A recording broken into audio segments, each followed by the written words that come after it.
Pancasila, di mana apa yang suka kita masuk telinga kita, pendidikan Pancasila, tapi kita nggak paham kan?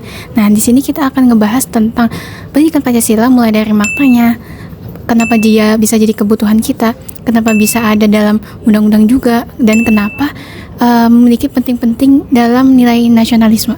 Nah, kita akan bahas pada sesi podcast kita kali ini. Assalamualaikum warahmatullahi wabarakatuh. Kembali lagi bersama kita dari kelompok 1 Pendidikan Pancasila kelas 1B. Sebelumnya perkenalkan dulu untuk kelompok kami. Saya sendiri Nafila Rizky sebagai MC. Terus ada teman saya Septiana Ayu, ada Miska Laila, ada Salwa Nafila, ada Silvi, dan ada Aisyah Kwinara, dan juga ada Diah Setianing Tias. Nah, di sini langsung aja kita tanya sama teman-teman. Yang pertama aku mau nanya dulu nih sama Ayu nih. Bagaimana sih pandangan kamu, menurut kamu tuh tentang pendidikan Pancasila dan urgensi pendidikan Pancasila tuh bagaimana? Oke, kita jawab ya. Jadi pendidikan Pancasila itu di mana pembelajaran untuk mewujudkan suatu nilai-nilai anak bangsa, nasionalisme, di mana bisa mengembangkan sikap disiplin, etika maupun pembelajaran yang lain. Dan juga untuk pentingnya dan pendidikan Pancasila ini banyak ya. Pertama, kita bisa memperkenalkan nilai-nilai nasionalisme kita sebagai persatuan bangsa, mufakat, musyawarah, dan juga nilai-nilai keagamaan yang lain, di mana di Indonesia ini kita menjadikan satu padu Bhinneka Tunggal Ika yang dapat memegang teguh pondasi Indonesia sendiri. Terus aku mau tanya, kalau menurut Salwa nih, kenapa sih pendidikan Pancasila ini tuh perlu atau dibutuhkan dalam kehidupan kita, apalagi kita sebagai mahasiswa gitu kan? Jadi menurut saya kenapa pendidikan Pancasila penting, karena ini tuh merupakan ideologi negara, dan juga ini tuh juga membentuk warga negara yang untuk baik dan paham sama nilai Pancasilanya. Terus juga dia tuh juga memiliki kewajiban nasionalisme dan terhadap negara Indonesia. Yang pertama tuh kayak bisa memahami nilai-nilai dari dasarnya, terus juga memperkuat identitas nasional, terus juga menjaga keutuhan NKRI, terus juga menangkal ideologi lain, terus juga dia tuh membangun karakter bangsa. Jadi tuh pendidikan Pancasila ini tuh bisa membangun karakter-karakter seperti kita kayak mahasiswa. Terus dia juga bisa membuat kita disiplin, kita punya plan, kita mau ke depan mau apa gitu. Nah, terus tadi kan udah ya kenapa pendidikan Pancasila itu tuh perlu dan penting gitu kan.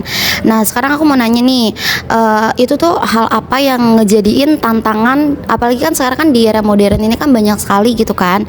Nah, itu tuh tantangan dalam pendidikan Pancasila ini tuh gimana dan bagaimana upayanya itu untuk menghadapinya?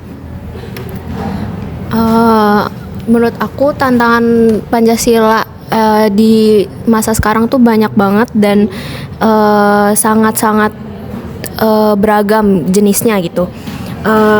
Tantangan terbesar pendidikan Pancasila tuh pada saat ini tuh meliputi pengaruh globalisasi, maraknya hoaks-hoaks, terus politik identitas, intoleransi, dan perubahan teknologi yang memengaruhi pola pikir generasi muda.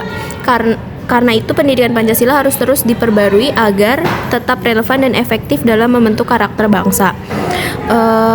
Tujuan utamanya adalah menanamkan pemahaman bahwa Pancasila adalah dasar negara, membentuk karakter sesuai nilai-nilainya, serta membekali generasi muda agar mampu menghadapi tantangan global agar tidak kehilangan jati diri identitas kebangsaannya.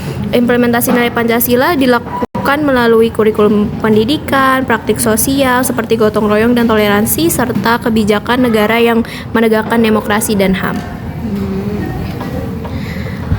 Oke, tadi kan udah nanya juga ya kayak tantangan, terus apa pendidikan Pancasila. Nah, sekarang aku mau nanya lagi nih. Terus tuh kita tuh sumber yang ada dalam pendidikan Pancasila ini tuh sumbernya tuh dari mana aja dan apa aja gitu kan? Apalagi kan kita kan juga belajar kayak pendidikan Pancasila ini. Nah, boleh nggak sih jelasin gitu secara singkat kayak tentang sumbernya dari historis, sosiologis, yudiris, dan politik gitu? Oke, jadi yang pertama-tama itu aku bakal ngejelasin dari sumber historis sendiri itu.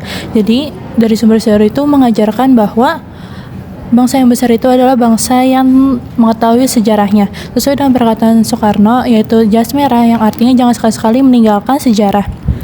Nah, jadi tuh Pancasila itu memiliki fungsi sebagai sumber hukum negara gitu kan, terus habis itu kepribadian bangsa, terus habis itu ada jiwa bangsa. Nah, pentingnya kita mempelajari Pancasila itu agar pengalaman-pengalaman yang buruk yang pernah terjadi di masa lalu itu tidak terulang lagi saat ini, seperti itu.